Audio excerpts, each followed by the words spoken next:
My name is Sonia, and my husband and I have made it a tradition to attend church together every Sunday since we got married a year ago. It has always been our time for reflection and connection. Last Sunday was no different.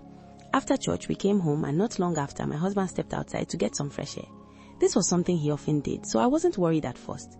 He would usually come back in about 30 minutes or an hour, but that day he stayed out much longer. As time passed, my worry grew. I went outside to look for him but couldn't find him anywhere.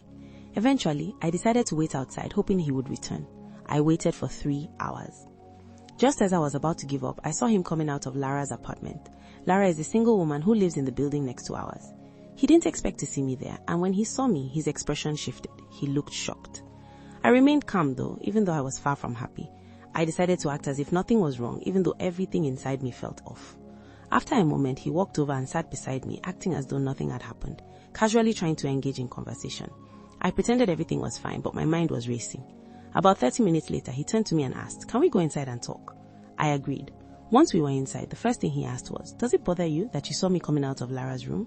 Before I could even respond, he quickly added, "Trust me, it's not what you think. Nothing bad happened." I asked him, "Then what were you doing there for more than 3 hours?" That was the only question I had, but he couldn't give me a clear answer. When I asked if he had anything else to say, he simply said no. I am not close to Lara. That made me even more worried. Since that day, my husband has been acting extra nice to me. He tries to help with everything, going out of his way to please me. But strangely, this has only made things worse. I now find it harder to talk to him without feeling upset. I don't know what to do. A few days later, I decided to talk to my best friend Tina about what happened. She listened carefully and then said, "You need to be careful. Something isn't right. If he can't explain where he was for 3 hours, then you have a reason to worry."